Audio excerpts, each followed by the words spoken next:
pour la 14e prise. Bonsoir, bonjour à tous. Bienvenue dans ce podcast qui n'a toujours pas de nom. On espère qu'on l'aura trouvé d'ici la publication. Et ce soir, pour m'accompagner aujourd'hui, ils sont trois. Vous les voyez en vrai, en chair et en os. Pour une fois, mon premier invité, c'est le champion de Pologne en titre. C'est Yo, Atlar Poznań Ferrasuri. Yo, comment ça va? Salut à tous, ça va super. Heureux de vous retrouver. Yo, quel était le menu ce soir? En vrai? En vrai, c'était une quiche Lorraine, simplement. Oh mon salaud. Alors, une petite La idée quiche pour la Lorraine de prochaine Poznań. fois. Pour la prochaine fois, tu amènes l'assiette avec les restes dessus, s'il te plaît, pour que les gens puissent constater ce que tu as mangé. Ça marche. Mon deuxième invité, c'est Louis, Zagwembier FR. Zag FR? Zagwembier FR, s'il te plaît, respecte-moi. Zagwembier Après tout FR ça. qui ne se fait même pas respecter par son propre club. Louis, comment ça va? Bah écoute, ça va très bien. Très heureux de enfin voir vos beaux visages tout doux, tout beaux. Mais non, ça va très bien. Très heureux de revenir sur ce podcast Extra Classa, vu qu'il n'a pas de nom. Mais en tout cas, très heureux d'être accompagné par vous. Mon dernier invité, c'est le présentateur de Avance, notre podcast spécial Pialcha Liga. C'est Maïoulé Zakoubé. Maïoulé Zakoubé. Bonjour, C'est long à dire. Comment allez-vous? Ça va super. Très très content justement d'un petit peu parler d'un autre championnat. Toujours dans cet univers du football polonais qu'on adore tous. Et oui, car si vous avez bien compris, ce soir on va parler d'Extraclassa. On va parler de ce qui s'est passé pendant les 3 premières journées. On va parler un petit peu de transfert. Et également, je ne me souviens plus de ce que j'avais décidé. Français. Oui, et avec aussi un petit baromètre des Français. C'est moi qui ai fait le programme, je m'en souviens même plus. Ça démarre très très bien. Sans plus tarder, je vous propose que l'on passe à l'Extraclassa. Et je donne la parole au champion en titre. Yo, de quoi tu vas nous parler sur ces 3 premières journées? Je le rappelle, avant toute chose, le classement: Wisła, Radomiak et Cracovia en tête. Et en bas du classement, il me semble, tout en bas, on doit avoir le Lechia Gdańsk, le Korona Kielce et le Zag doit être pas loin, non? Le Piast. Non, Lechia. Ah oui, pardon. Oui. Je suis complètement paumé. Lechia, Piast et Korona. Allez, la parole est à toi, Yo. Eh ben, je vais te parler du Wisła Płock, qui a très très bien commencé. Je pense que personne ne s'attendait à ce qu'il soit à 3 victoires en 3 matchs. À part peut-être Maël, en effet. Objection. En tout cas, un promu qui commence aussi bien, je pense que ça s'est pas vu souvent ces dernières années. Donc c'est cool pour eux qui commencent bien. Également Radom, qu'on n'attendait pas forcément si haut non plus. Donc voilà, pour l'instant les équipes commencent plutôt bien, il y a des bonnes surprises. Puis voilà, le Lechia qui a moins 4 points, bravo à eux, ils sont plus à moins 5. Mais sinon voilà, bon départ de ceux qu'on n'attendait pas forcément. Louis, est-ce que tu as des choses qui t'ont marqué sur cette première journée? On va peut-être pas parler de ton équipe de cœur, si. Vas-y, dis-nous. Non, t'inquiète pas, je ne vais pas polluer, je sais très bien ta philosophie. Non, évidemment, je vais pas parler de Lubin parce qu'il y aurait tellement de choses à dire que c'est pas. Voilà, hein, il y a tellement de choses à dire. Non, plutôt parler du Cracovia en positif parce que bon, on est quand même content d'avoir un entraîneur français, qui n'est pas français d'ailleurs, qui est slovène, mais qui parle. Couramment le français, qui a entraîné dans des bons clubs français, Lucas Lisner qui fait tout de même un très bon début de saison avec 7 points en 3 matchs, qui suit bien la cadence malgré un match peut-être un peu moins bien contre le Lechia ce dimanche, mais en tout cas très sympa de voir que l'équipe a du potentiel, peut aller loin avec des supporters qui suivent bien. On a vu que c'était guichet fermé contre le Lechia. À voir ce que ça donne. On a vu que l'année dernière, le Cracovia avait fait une très bonne première partie de saison, mais qui s'est ensuite complètement écroulé. Mais en tout cas, très content de voir l'équipe d'Elsner progresser et performer, et on va voir ce que ça donne pour la suite. Voilà. Ouais, bien d'accord avec toi. Et très beau maillot d'ailleurs. Notre sage, l'homme qui avait prédit que le Wisła Płock serait en tête, Maïoulé Zakoubé. Soit on est expert, soit on ne l'est pas. Voilà, tout simplement envie de vous dire ça. Dédicace à Guigui quand même. Guigui qui avait annoncé... Qu'est-ce qu'il avait annoncé, Guigui? Le Radomiak? Non. Non, je sais plus, mais en tout cas, c'est vraiment un prono à la Guigui de mettre un prono complètement pourri au pif et au final, tu sais pas pourquoi ça passe. Non. Guigui, il a dit les surprises de cette année, c'est le Corona. Le Corona, où la moitié de l'équipe avait mis en relégué. Actuellement, on a plutôt bon vu que le Corona est 16e, avec un petit poids. Mais maintenant, effectivement, oui, pour parler du Wisła Płock, bon, Johan en a parlé rapidement. On est sur la seule équipe à avoir gagné ces 3 matchs. On est sur une équipe plutôt riche déjà financièrement, sponsorisée par Orlen, un gros groupe pétrolier, mais maintenant qui s'occupe un petit peu de tout ce qui est énergie renouvelable et donc fossile. Qu'est-ce qu'il pourrait rigole lui? C'est bon là, c'est Oh My Orlen, Squad Orlen, tout ce que tu veux, mais on est là pour parler de foot, S'ils monsieur. veulent nous sponsor, nous on prend, on n'est pas contre les C'est vrai qu'on prend. Il y a de la thune, allez-y. Hein, Moi, Aramco, tout Total, tout ce que vous voulez, je prends. Hein. Pas de problème. Il y a un moment où il va falloir se financer, messieurs. Alors moi, j'essaye de tenter des perches. Voilà, je vais chercher les Pardon. On essaye de trouver du sponsor. Mais je sais pas, vous voulez qu'on parle de quoi? On peut parler du Brookbet Termalica, hein, qui fait également un très bon début de saison. Le Radomiak Radom, c'est vraiment des surprises. Le Widzew, on en avait parlé. J'en profite pour faire la pub également de notre compte Instagram. Putain, arrête de parler, toi, pendant que je parle, tu me déconcentres. J'en profite pour faire la pub de notre Instagram où notre cher et tendre Manu présente les équipes donc, d'Extraclassa et a parlé rapidement du Widzew dernièrement.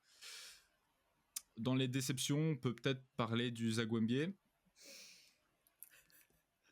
On va parler forcément du Jagiellonia et du Raków, voire peut-être du Pogoń également. Ah bah, s'il te plaît. Qui commence très mal cette saison. Mais bon, voilà, moi pour l'instant je suis assez satisfait.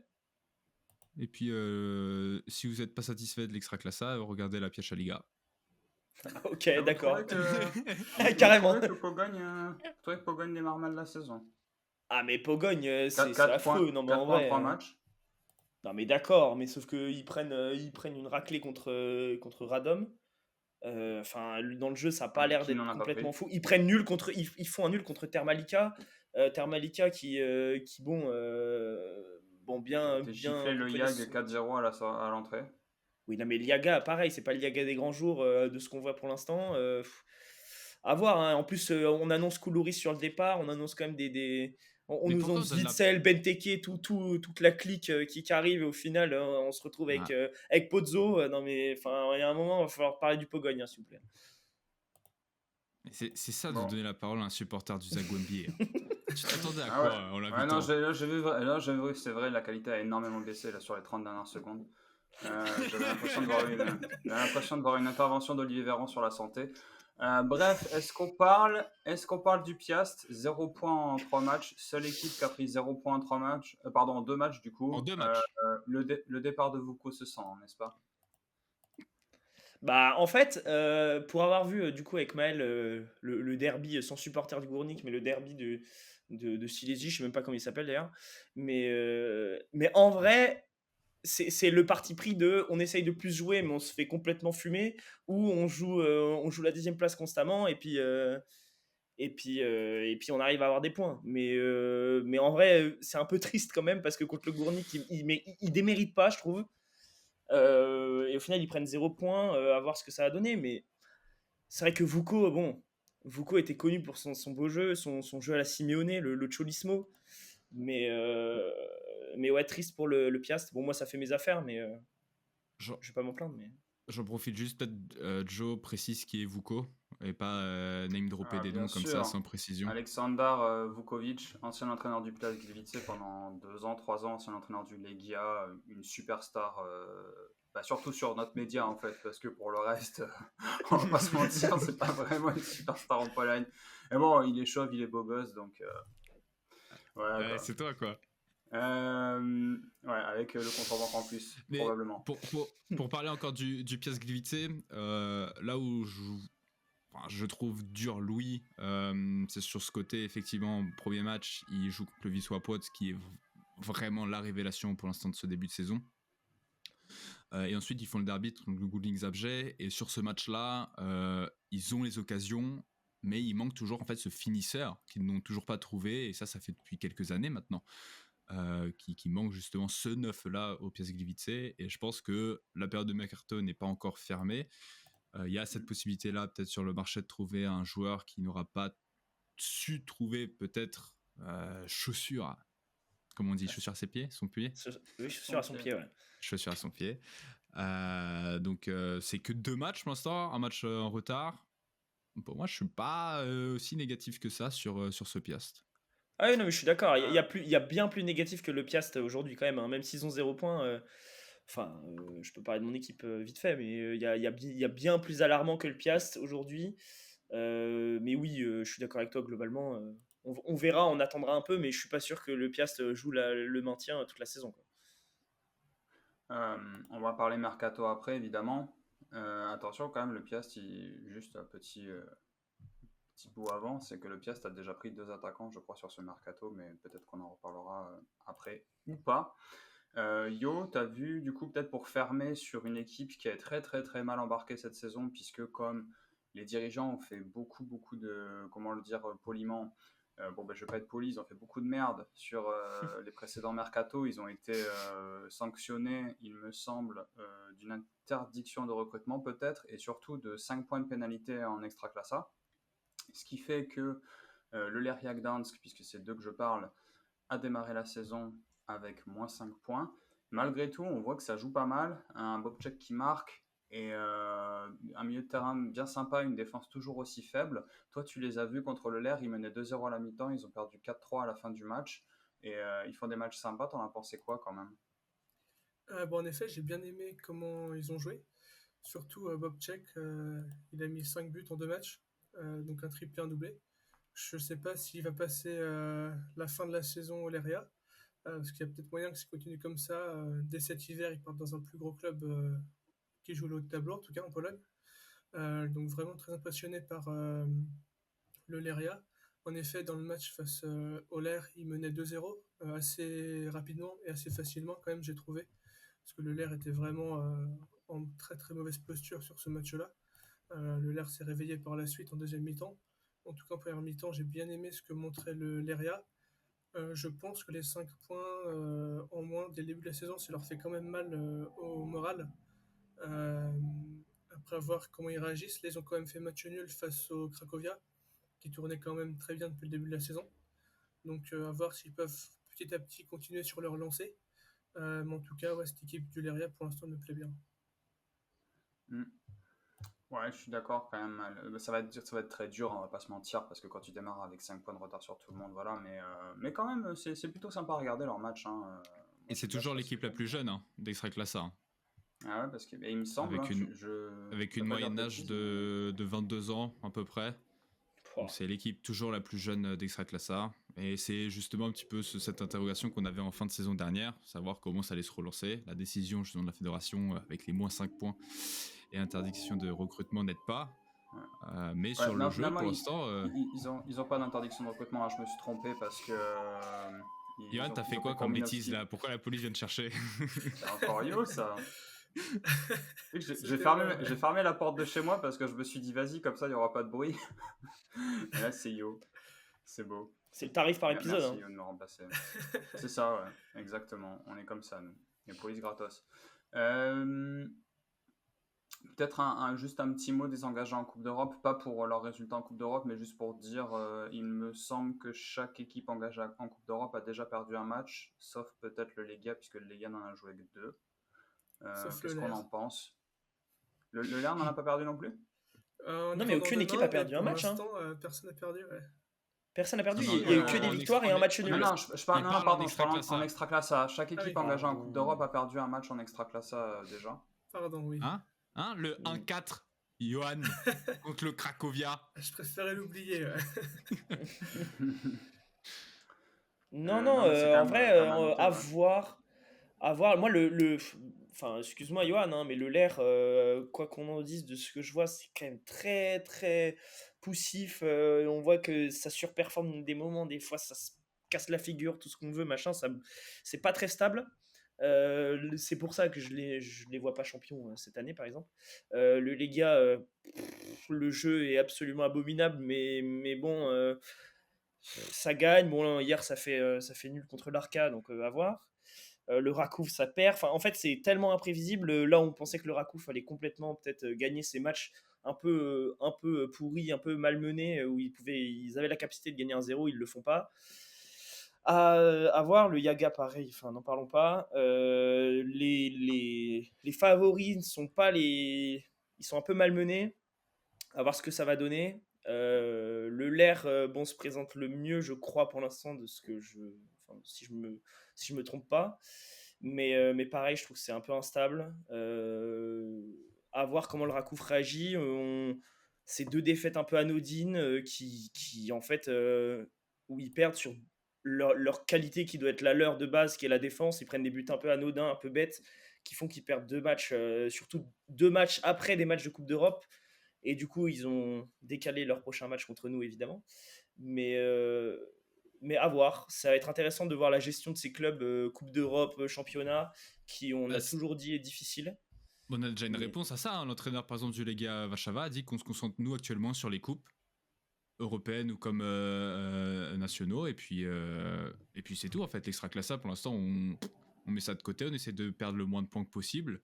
Et puis, on se remettra justement à la recherche, du moins, faire le titre de l'Extraclassa à partir de septembre, avant de faire une rechute en hiver. Ça, on connaît déjà. Et puis, d'exceller en deuxième partie de saison.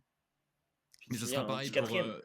ça sera pareil pour les autres clubs. On a le Rakouf, on a Yaga Lioner, et puis il y en a un autre. Le Lair. Et le Lair. Donc pour moi, c'est pas une surprise que ces clubs performent moins maintenant. En sachant par exemple le Lega là, le dimanche qui fait un nul contre l'Arca. Il y a eu 9 changements. Donc bon, pour l'instant sur ces gros clubs là qui sont dans la aller au milieu du tableau, moi ça me surprend pas. Ouais. Voilà messieurs pour l'Extraclassa. Je propose qu'on passe au transfert à présent. Je vais lancer Louis et Yo sur leur club et puis ensuite on va peut-être revenir sur quelques transferts marquants d'Extraclassa. Cet été, je donne direct la parole à Louis. Dis-nous ce qui s'est passé au ZAC cet été et pourquoi c'était nul. Alors, de là à dire que c'était nul, je ne sais pas. Mais en tout cas, le contexte est que c'était une saison dernière complètement galère. On finit aux portes de la relégation. C'est même un miracle qu'on reste en Extraclassa. 2 changements d'entraîneur. On est toujours avec, du coup, Leszek Ojrzynski qui est resté, qui est connu pour son jeu particulièrement défensif. Et pas très très beau à voir, un peu à la Vuko. Bon, c'est une comparaison un peu facile, mais ouais, voilà, très très. Oui, non, mais très très défensif, pas très très beau à voir. Mais du coup, il y a eu beaucoup de changements, des indésirables qui sont partis comme Mata ou Abrahamson qui étaient des recrues en fait de l'hiver dernier. Enfin, pas Mata, mais Abrahamson, c'est une recrue de l'hiver dernier en renfort, un peu en panic buy parce qu'on se dit il faut sauver les meubles et au final on veut vite s'en débarrasser. C'était pareil pour Fritzson qui joue maintenant avec l'équipe 2. Enfin, il y a il y a quelques joueurs comme ça qui viennent de Suède qui sont, on ne sait pas ce qu'ils sont venus faire là. Et cet été, on a essayé de se renforcer, notamment avec des joueurs qui connaissent l'Extraclassa, qui ont performé à leur échelle en Extraclassa. Donc, on a recruté Yakuba, qui est un défenseur central, bon, qui joue à gauche chez nous, mais défenseur central du Puszcza, qui était plutôt pas mal. Bon, après, le jeu du Puszcza était pareil, est connu pour être très défensif, mais il marquait pas mal. Il avait marqué, je crois, quelques buts l'année dernière, donc c'est aussi pour ça qu'il a été pris chez nous. Et un peu pour rassurer la défense, essayer de, pour une fois, avoir une base assez solide. Après, on était en recherche désespérée d'un numéro 9. On a eu des affaires un peu compliquées avec Kurminowski, qui est parti au Lechia. Pour 600 000 euros, je crois. Et du coup, en remplacement, on a recruté pour 1 million d'euros, ce qui est vraiment pareil. On a recruté Michalis Kossidis, qui était pareil au Puszcza l'année dernière, qui avait marqué 8 buts, et qui vient de l'AEK Athènes. Le grec très grand, pareil, un peu le profil qu'on recherchait, qui pouvait vraiment peser sur les défenses. Il a marqué son premier but ce week-end, on va voir ce que ça donne, mais pour 1 million d'euros, c'est quand même beaucoup. T'es sûr Et du on a montant ? recruté. Ouais, 1 million d'euros, oui, 1 million d'euros. Avec bonus compris. Je crois. Je sais plus exactement, mais en tout cas, c'est bien payé, quoi. Ensuite, on a recruté Cepek, qui est formé chez nous, qui était au Vidzef. Ailier, pareil, on l'a recruté. Pour l'instant, on voit pas trop l'intérêt. On a recruté Lucic, un défenseur gauche, qui, pareil, n'est pas utilisé pour l'instant de la saison. Donc, transfert un peu étrange. Et le plus gros départ, évidemment, de la saison, c'est Pienko, c'était évident qu'il allait partir. On a essayé de le vendre à une année de la fin de son contrat. Ça se joue entre le Rakouf et le Ler. Et au final, il est parti au Rakouf pour 1,5 million d'euros. Donc c'est une énorme perte pour nous, mais c'était assez évident qu'il allait partir. Voilà. Ok, Yo, est-ce que tu peux nous faire en quelques transferts l'été du LER pour l'instant? Il y a eu pas mal d'arrivées, surtout au niveau des ailiers, parce qu'on a 2 ailiers pour l'instant qui sont blessés. On a par exemple Léo Bengtsson, qui commence plutôt bien la saison. Il a marqué déjà 2 buts. Donc un ailier qui vient de Laris Salonique. Et puis également on a recruté Ouma, un Kenyan qui vient du Slavia Prague, en prêt ce coup-ci. Milieu défensif qui a fait plutôt un bon match quand même, j'ai trouvé, même si en Europe il s'est fait sortir un peu tôt. Mais sinon je trouve qu'il a fait plutôt un bon match. On a également Palma qui est en prêt aussi, milieu offensif plutôt, qui vient du Celtic Glasgow, donc quand même plutôt un assez bon joueur. Il était à l'Olympiakos l'an dernier, donc une assez bonne expérience dans des championnats plus forts que la Pologne, puis également expérience en Coupe d'Europe qui va nous servir pour se qualifier déjà, puis après pour les phases de groupe. Et puis sinon, au niveau des départs, pour l'instant, il n'y a que Otic vraiment qui est parti, donc qui était un ailier droit l'an dernier, qui a fait plutôt une bonne saison, surtout remplaçant, mais qui nous a bien aidé. Et peut-être également Afonso Sousa qui va partir, donc pour l'instant un de nos meilleurs joueurs de la saison dernière. Également un milieu de terrain. Peut-être départ dans un pays du Golfe. Pour l'instant, c'est ce qui est prévu. Donc un peu dommage parce qu'il a que 23 ans. Et je trouve ça dommage qu'il parte aussitôt malgré l'appel du gain, parce que je pense qu'il avait une bonne occasion d'aller dans un plus gros championnat s'il se débrouillait bien en Europe cette saison. Mais pour l'instant, voilà, pas trop de gros départs, des bonnes arrivées. Donc avoir le temps que ça se mette en place, évidemment. Mais pour l'instant, ça peut aller. On s'est bien rattrapé. On avait perdu le premier match. On a gagné les 2 d'après.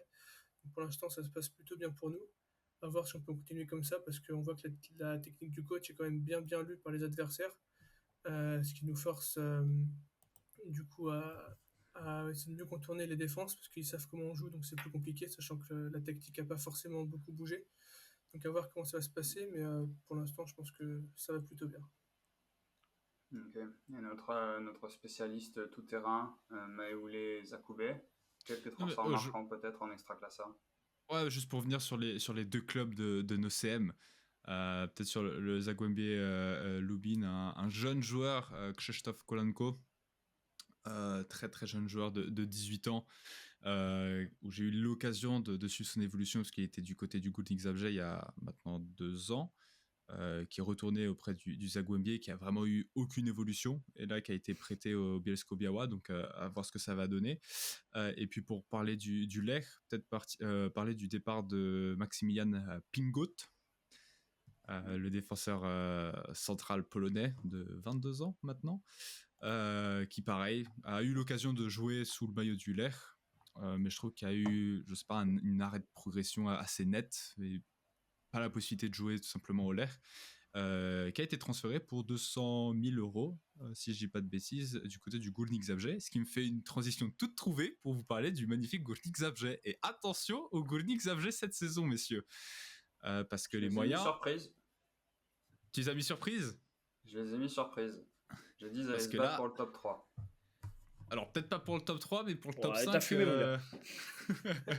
Pour le top 5, pourquoi pas. Mais rapidement, ouais, le chéquier était de sortie. On parle quand même d'un Górnik Zabrze qui a eu des difficultés financières là, pendant X années. C'était vraiment très compliqué. L'arrivée de Podolski a marqué un réel tournant pour le club. Et puis cette saison, alors, ils sont vraiment lâchés. On a principalement le départ de Dominique Sarapata, Mouchouchou. J'ai le cœur brisé, mais Mouchouchou qui est parti à Copenhague. Ah, Sarapata, c'était quelque chose et c'est quelque chose. Seulement 17 ans, donc parti pour rejoindre donc, le FC Copenhague pour 4 millions d'euros, qui est quand même une somme pour un gamin de 17 ans. Mais sur les arrivées, ouais, on a donc le grec Thierry Gotis, c'est le meilleur de la deuxième division grecque la saison dernière, qui donc arrive, je crois, transfert libre en plus, vraiment, c'est cadeau. Et puis on va avoir des joueurs comme, alors Massimo, j'ai oublié son prénom, je crois qu'il vient, alors il est prêté par un club allemand, je sais plus le nom, mais alors balle au pied, c'est fou, c'est complètement fou. Donc voir ce que ça va donner. On a plein de transferts comme ça, des transferts libres de différents clubs. On a des jeunes joueurs, donc, notamment Pingo. Honnêtement, j'ai hâte de voir ce que va donner le Górnik Zabrze. Et le plus important pour moi, c'est l'entraîneur qui vient d'arriver. Et j'ai oublié son nom. Mais peut-être que vous l'avez. Pas du tout. Bon, bah, Manu au montage me sauvera. Mais donc, il y a un entraîneur qui a vraiment une vision claire. C'est rare d'avoir un entraîneur en Pologne qui joue en 4-3-3, ce qui est le cas actuellement au Górnik Zabrze. Et ça joue bien, ça joue très très bien. Peut-être le dernier match face au Lerch n'a pas à dire démontré toutes ses capacités. Et c'est une jeune équipe qui vient à peine c'est en cours de construction. Et puis je suis obligé de terminer par Bastien Degnaud qui arrive de Bourg-en-Bresse. Et là, honnêtement, il n'a pas eu encore sa chance de jouer avec la première équipe. Par contre, en réserve, et puis pendant les stages de pré-saison, c'était vraiment, vraiment pas mal. Super intéressant. Donc honnêtement, pour moi, le Górnik Zabrze est à suivre cette saison. Ouais. Non, je ne peux que te suivre. Je vais citer quand même, avant qu'on passe au baromètre des Français, je vais citer juste quelques transferts marquants, je pense, de ce qui s'est passé cet été, puisqu'on n'a pas cité Skrzepczak, qui est passé du Jagiellonia au Lerch, du coup. On n'a pas cité Lamine Diaby Fadiga, qui est parti du Jagiellonia, encore une fois, au Raków. On peut faire peut-être une parenthèse sur le Raków Częstochowa, qui est le club qui a le plus dépensé là pour l'instant cet été. En nombre de sous et en nombre de joueurs d'ailleurs, parce que beaucoup de joueurs aussi. Oui. Un peu le Chelsea polonais du coup. Ouais. C'est exactement ça, avec des transferts quand même conséquents, 2 millions, il me semble, pour donc Brod Brunes qui ont activé sa clause. Et puis donc 1,5 million pour Pienko. En fait, c'est 1,75 million. Ça a été même reconfirmé il n'y a pas longtemps. 1,75 million. Il a des infos, donc il est tout content. Ah là, mon gars, là, je l'aimais. Et puis ouais, ça a payé des joueurs, et ça arrive en fait, ça continue d'arriver, et c'est pas fini en fait. Donc ça entasse des joueurs. On en parlera peut-être dans un autre podcast du Raków Częstochowa, mais ouais, c'est un peu brouillon pour l'instant. Ouais. Je poursuis juste sur les quelques transferts marquants. Arkadiusz Strzelca qui est arrivé de la Spezia au Legia, ainsi que Mileta Arajovic qui arrive de Brøndby, encore une fois au Legia. On a également du coup Kolminowski, Louis t'en avait parlé, qui est arrivé au Lechia. Et puis je pense que je vais m'arrêter là pour les... Ah si, Samuel Akere aussi, qui est arrivé au Widzew. Lui, c'est quand même un gamin à suivre. C'est très très intéressant. Le Widzew qui, on va pas passer dessus parce que sinon le podcast va faire 50 minutes. Le Widzew qui a fait aussi un gros recrutement, un nouveau propriétaire. Je pense qu'on pourra en parler et approfondir un de ces quatre. Widzew où Noah Di Liberto est parti. Il est parti au Royal Framborin, qui est un club, il me semble, du Luxembourg. Je ne suis pas 100% sûr, mais il me semble que non, je crois que c'est Belgique. Belgique ? Ah oui, Belgique, tout à fait. C'est un club belge. Quelle honte, je ne sais même pas ça. Voilà, Noah Di Liberto qui est donc parti, qui quitte les Français d'Extraclassa, ce qui nous fait, j'espère que vous l'appréciez, une magnifique transition pour ce qui va suivre. Oh là là Puisqu'on va vous là parler là donc là des là. Français d'Extraclassa, mesdames et messieurs, tout est prévu, on travaille, nous, on fait pas ça bénévolement. Les Français d'Extraclassa, ils sont donc officiellement pour l'instant au nombre de 9. Jérémy Blasco au Radomiak Radom, Julien Célestine et Aurélien Nguamba à l'Alcagdenia, Bastien Dogno au Gornik, Maël en a parlé, ainsi qu'Ousmane So également au Gornik, Quentin Boigard qui est arrivé un peu comme une superstar au Piast. J'avais l'impression que, enfin, c'est un très bon joueur, hein, mais je pense qu'au Piast ils en attendent énormément.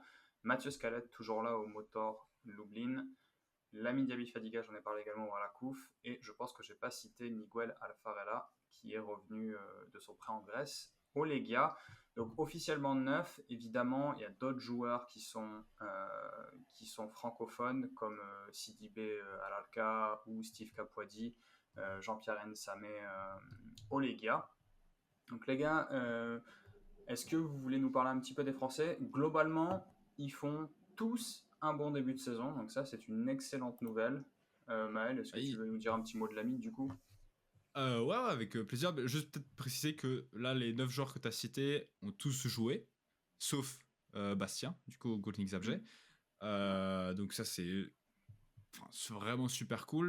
Pour avoir l'occasion d'échanger avec Quentin et donc Lamine, plus Quentin, vu que c'est un nouveau Français dans le championnat, qui nous a confié avec Louis qu'il est agréablement surpris, on va dire, du niveau et de l'intensité que propose l'Extraclassa. Donc ça, c'est encore un plus pour les joueurs en manque de temps ou qui cherchent justement peut-être une évolution de venir en Pologne.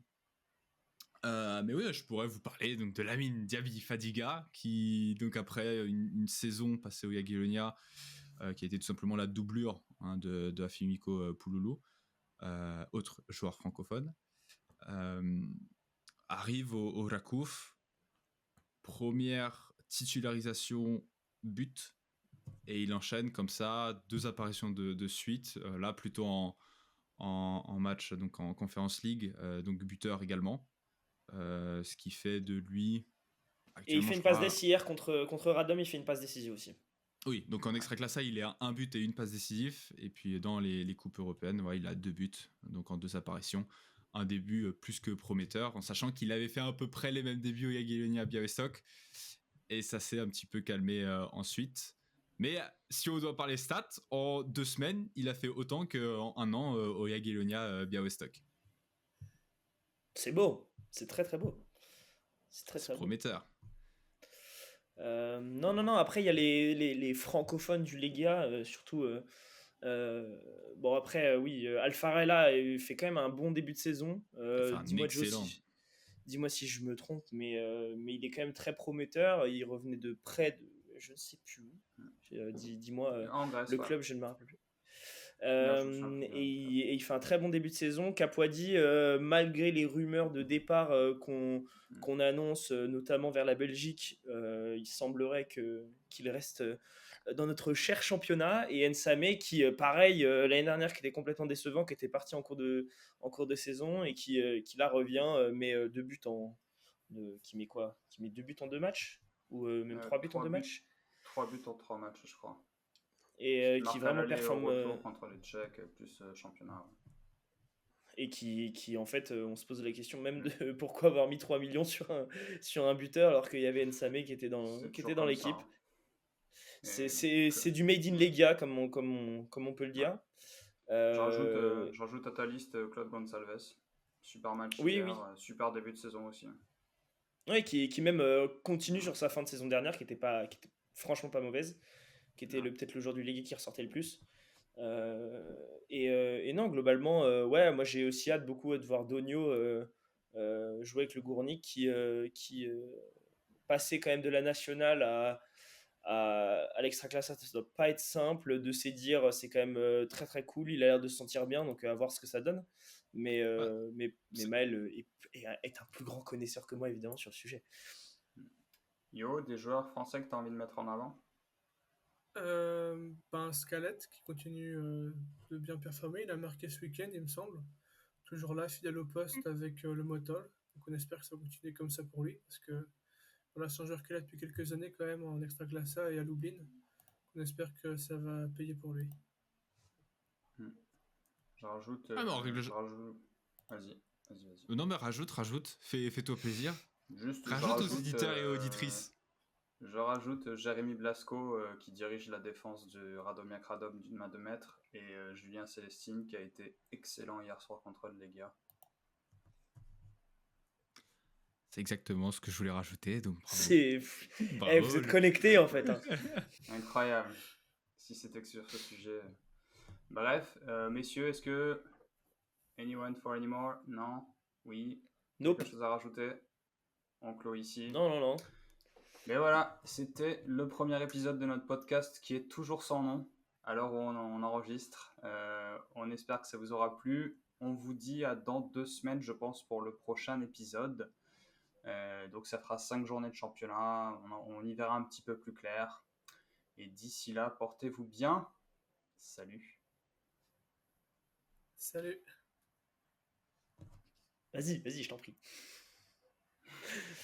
Non, n'hésitez pas à proposer des noms, c'est très important. Et puis, à dans 2 semaines, des gros bisous. Ouais. Bisous. Il est bon.